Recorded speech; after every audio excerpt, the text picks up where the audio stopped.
یہ لڑکیاں صحرائی دیہات کی رہنے والی تھی، کوئی ایسی بزدل بھی نہیں تھی، لیکن بے بس ہو گئی تھی، اپنے تحفظ میں کچھ بھی کرنے کے قابل نہیں رہی تھی۔ ان کے ماں باپ اور بڑے بھائی نے ان کی عصمت کی خاطر صلیبی استبداد کے علاقے سے ہجرت کی تھی، مگر صلیبیوں کے فندے میں آ گئے، لڑکیاں پکڑی گئی، ماں باپ مارے گئے، بھائی قید ہو گیا، خدا کے سوا ان کی مدد کرنے والا کوئی نہیں تھا۔ وہ قید سے نکل بھاگنے کے بھی قابل نہیں تھی۔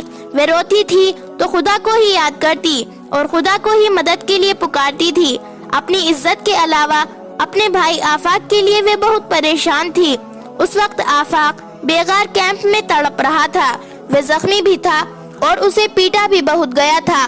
پہلے کے قیدی شام کے وقت روز مرہ کی مشقت سے آئے تھے، انہوں نے اپنے نئے قیدیوں کو دیکھا، ان کی بپتا سنی، ان میں صرف آفاق زخمی تھا، کسی نے اس کی مرہم پٹی نہیں کی تھی۔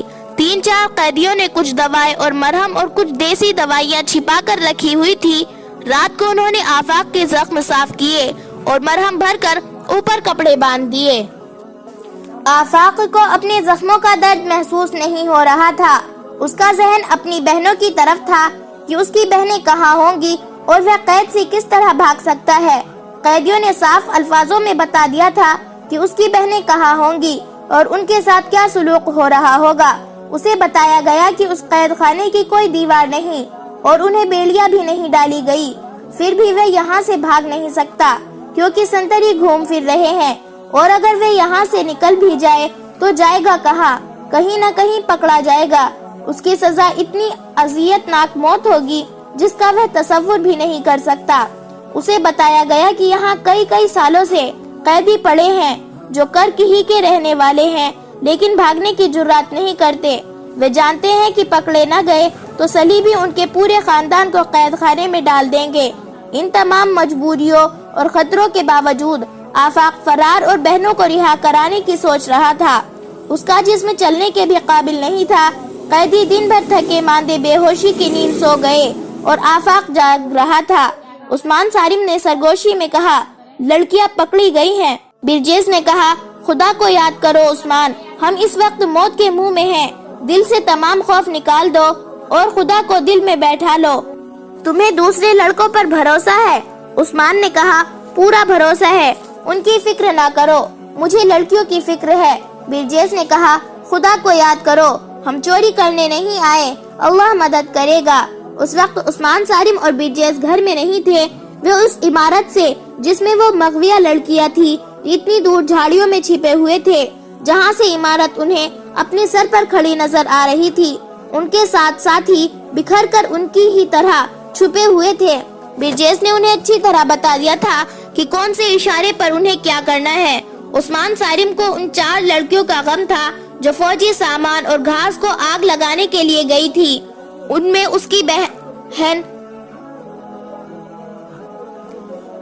کی اپنی بہن النور بھی تھی۔ اس وقت تک آگ لگ جانی چاہیے تھی۔ توقع یہ تھی کہ اگر اسکیم کامیاب رہی تو آگ کے شعلے اٹھیں گے، پھیلیں گے، اس عمارت سے سبھی کمانڈر آگ کی طرف بھاگیں گے، جو ایک قدرتی رد عمل تھا کیونکہ فوجی سامان کو آگ لگ جانے کی صورت میں وہ اپنی محفل عیش و عشرت طرب میں مگن نہیں رہ سکتے تھے۔ ان کے جاتے ہی ان نوجوانوں کو عمارت پر ٹوٹ پڑنا تھا، مگر لڑکیوں کو گئے بہت وقت ہو گیا تھا، شاید سنتری نے انہیں روک کر واپس بھیج دیا ہوگا۔ لڑکیاں ابھی سنتری تک نہیں پہنچی تھی کیونکہ سنتری وہاں تھا ہی نہیں۔ سنتری کا نہ ہونا خطرہ تھا کیونکہ زندہ رہنے کی صورت میں وہ انہیں آگ لگاتے پکڑ سکتا تھا۔ لڑکیوں نے سنتری کو ڈھونڈنا شروع کر دیا۔ وہ خشک گھاس کے پہاڑوں جیسے ڈھیروں کے پاس سے گزر رہی تھی۔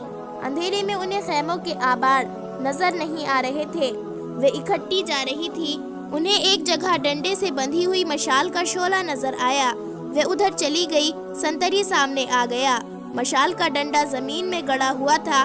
سنتری نے مشال اٹھا لی اور لڑکیوں کے قریب آ کر انہیں روکا۔ وہ لڑکیوں کا بھڑکیلا لباس اور سج دھج دیکھ کر مرعوب ہو گیا۔ ان کے ساتھ ایک نوکرانی تھی جس نے سر پر گٹھلی سی اٹھا رکھی تھی۔ سنتری نے ان سے پوچھا کہ وہ کون ہے اور کہاں جا رہی ہے۔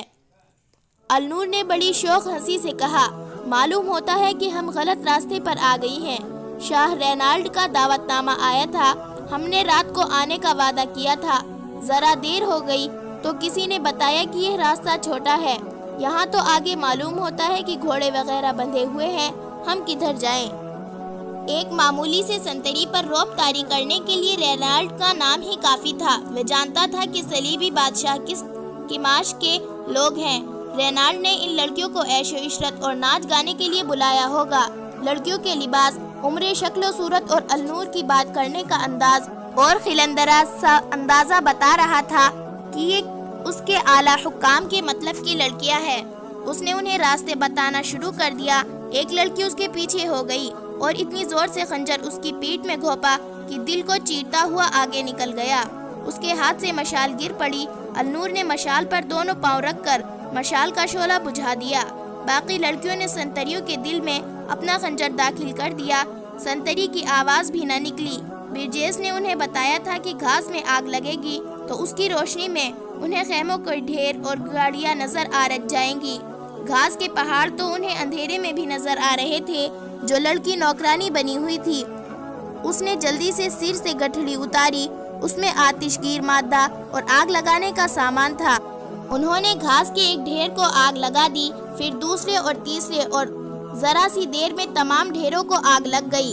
اب خطرہ بڑھ گیا تھا کیونکہ روشنی ہو گئی تھی۔ تھوڑی دور انہیں لپٹے ہوئے خیمے کے ڈھیر نظر آ گئے۔ یہ کپڑا تھا، اسے آگ لگانا مشکل نہ تھا۔ خیمے بھی جلنے لگے۔ خالی گھوڑے گاڑیاں ایک دوسرے کے ساتھ کھڑی تھی۔ لڑکیوں میں غیر معمولی پھرتی آ گئی تھی۔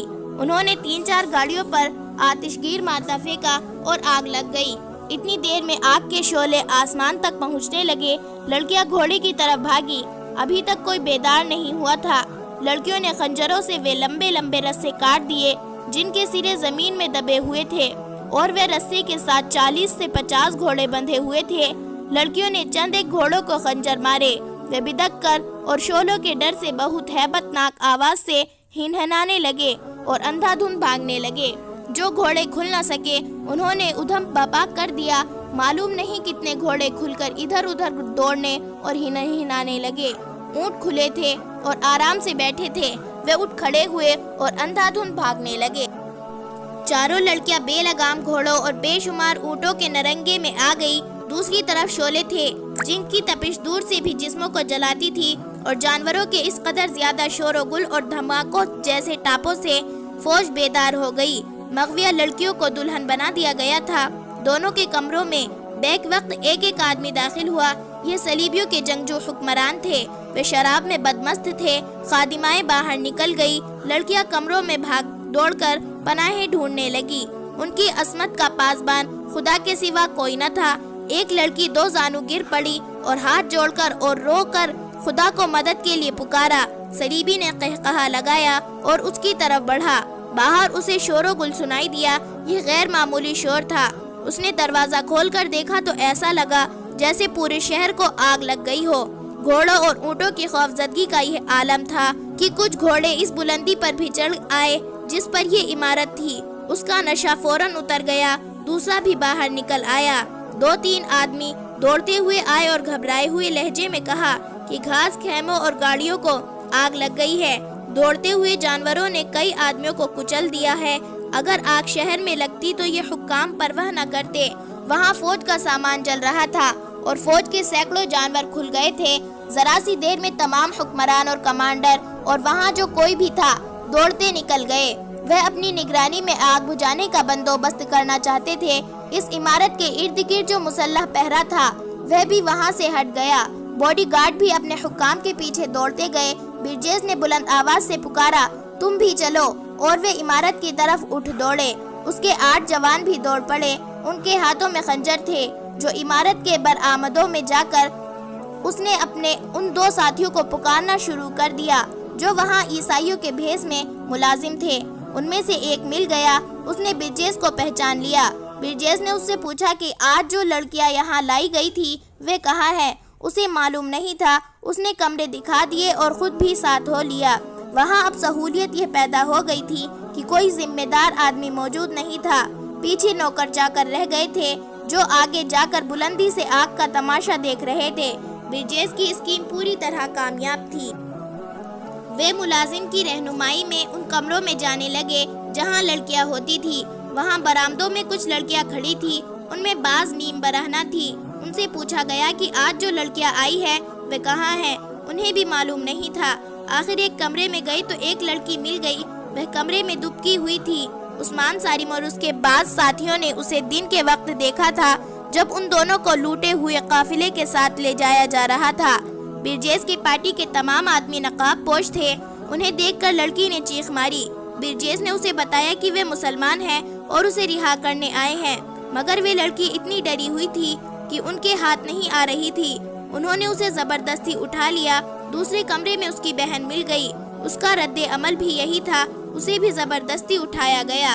دوسری لڑکیاں جو ایک عرصے سے صلیبیوں کے پاس تھی یہ منظر دیکھ رہی تھی، وہ ان آدمیوں کو ڈاکو سمجھ کر ادھر ادھر بھاگ گئی۔ مغویہ بہنیں چیخ پکار رہی تھی۔ انہیں برجیز نے غصے سے کہا وہ سب مسلمان ہیں اور انہیں مسلمان گھرانوں میں لے جا کر چھپائیں گے۔ بڑی ہی مشکل سے انہیں خاموش کیا گیا اور جابازوں کی یہ جماعت وہاں سے نکل گئی۔ آگ کا منظر بے حد خوفناک تھا، شعلے توقع سے زیادہ اونچے جا رہے تھے اور دور دور تک پھیل گئے اور پھیلتے چلے جا رہے تھے۔ گھوڑوں اور اونٹوں نے سارے شہر میں قیامت برپا کر رکھی تھی۔ سارا شہر جاگ اٹھا تھا۔ گلیوں میں، سڑکوں پر اور میدانوں میں ان جانوروں نے اس قدر دہشت پھیلا دی تھی کہ لوگ دبک کر گھروں میں بیٹھ گئے تھے، اور آگ نے جو دہشت پھیلائی تھی اس سے بعض لوگ گھروں سے بھاگنے کی تیاریاں کرنے لگے تھے۔ افراتفری میں اور بھگدڑ مچ گئی تھی۔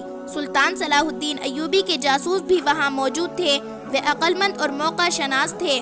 انہوں نے آگ بھاگتے دوڑتے جانوروں اور افراتفری دیکھی تو یہ معلوم کیے بغیر کہ یہ کیا معاملہ ہے، یہ مشہور کر دیا گیا کہ صلاح الدین ایوبی کی فوجیں شہر میں داخل ہو گئی ہے اور شہر کو آگ لگا رہی ہے۔ یہ افواہ مسلمانوں کے لیے حوصلہ افزا تھی۔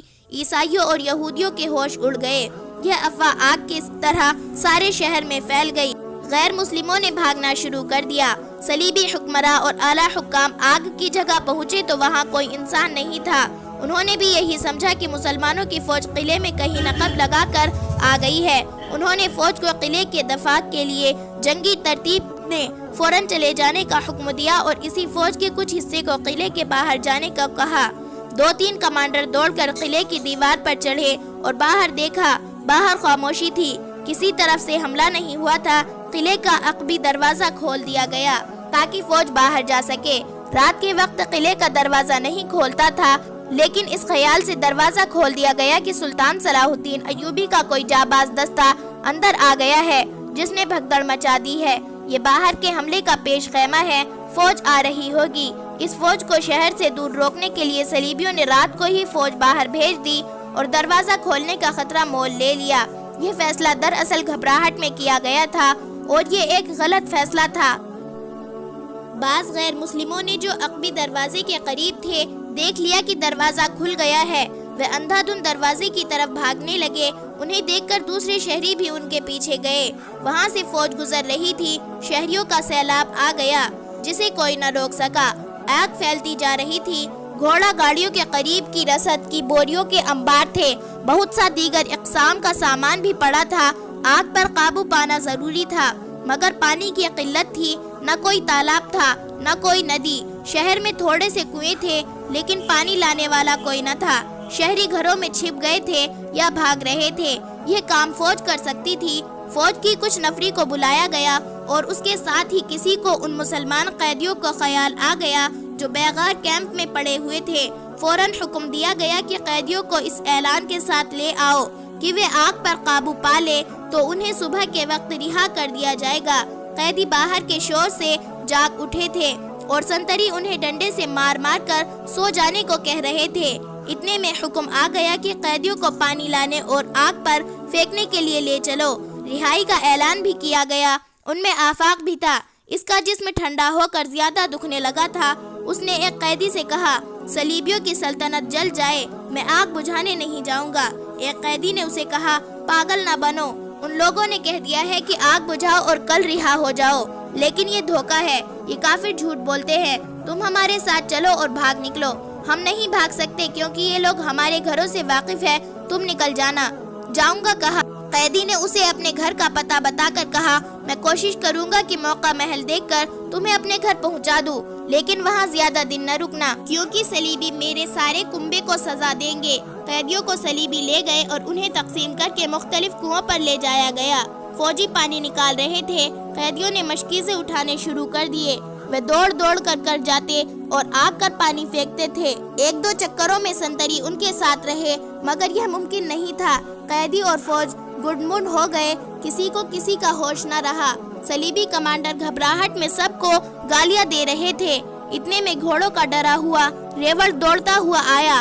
آگ بجھانے والے قیدی اور فوجی ان کی زد میں آ گئے، سب ادھر ادھر بھاگ اٹھے، بعض کچلے بھی گئے اور اس سے فائدہ اٹھاتے ہوئے وہ پرانا قیدی آفاق کو اپنے ساتھ لے گیا۔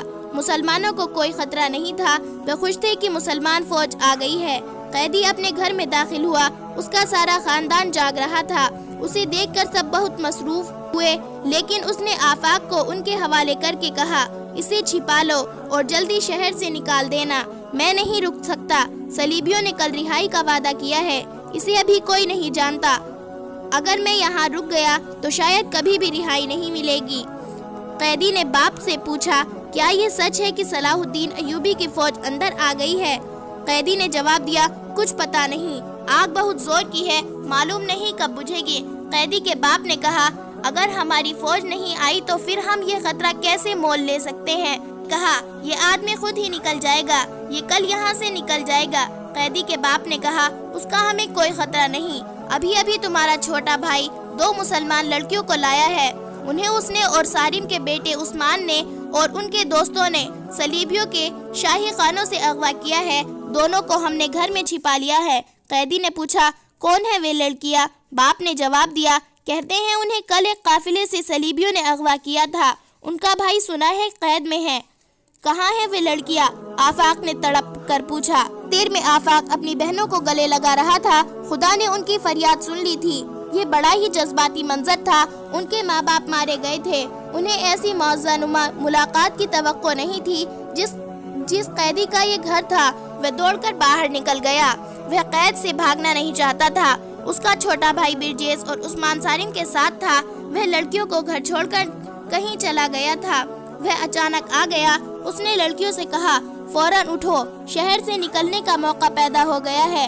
آفاق کے متعلق اسے بتایا گیا کہ وہ ان لڑکیوں کا بھائی ہے اور قید سے فرار ہو کر آیا ہے۔ اس نے آفاق کو بھی اپنے ساتھ لیا اور باہر لے گیا۔ باہر 3 گھوڑے کھڑے تھے، یہ برجیز کا انتظام تھا۔ اس نے دونوں بہنوں کو گھوڑوں پر سوار کیا اور جب تیسرے گھوڑے پر خود سوار ہونے لگا تو اسے آفاق کے متعلق بتایا گیا۔ اس نے آفاق کو تیسرے گھوڑے پر سوار کیا اور خود پیدل چل پڑا۔ اس نے اتنا ہی کہا، خدا حافظ دوستو، زندہ رہے تو پھر ملیں گے، اور وہ دوڑ پڑا۔ وہ شہر کے عقبی دروازے کی طرف جا رہا تھا، جہاں سے ڈرے ہوئے شہریوں کا جلوس باہر کو بھاگ رہا تھا۔ یہ دروازہ برجیز نے پہلے سے دیکھ رکھا تھا، شہر سے نکلنے کا موقع پیدا ہو گیا تھا۔ اس نے کہیں سے 3 گھوڑے پکڑے اور لے آیا۔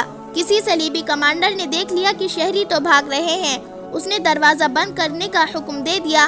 برجیز جب وہاں پہنچا تو دروازہ آہستہ آہستہ بند ہو رہا تھا اور شہریوں کا ایک ہجوم دروازے میں پھنس گیا تھا۔ ایک باولے برپا تھا۔ برجیز نے چلانا شروع کر دیا، پیچھے سے فوج آ رہی ہے، دروازے کھول دو، بھاگو، مسلمان آ رہے ہیں۔ ہجوم نے آگے کو زور لگایا تو بند ہوتے ہوتے دروازہ کھل گیا۔ انسان رکے ہوئے دریا کی طرح بند توڑ کر نکل گئے۔ باہر نکل کر برجیز نے آفاق سے کہا کہ کسی ایک بہن کے پیچھے سوار ہو جاؤ، اگر میں تمہارے ساتھ سوار ہوا تو ایک گھوڑے پر 2 مردوں کا وزن زیادہ ہو جائے گا، ہمارا سفر لمبا ہے۔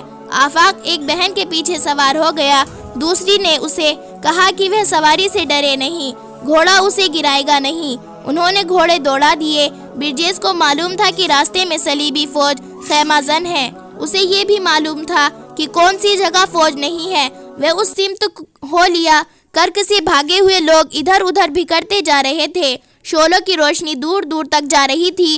آفاق اور لڑکیوں کو معلوم نہیں تھا کہ انہیں کس طرح رہا کرایا گیا۔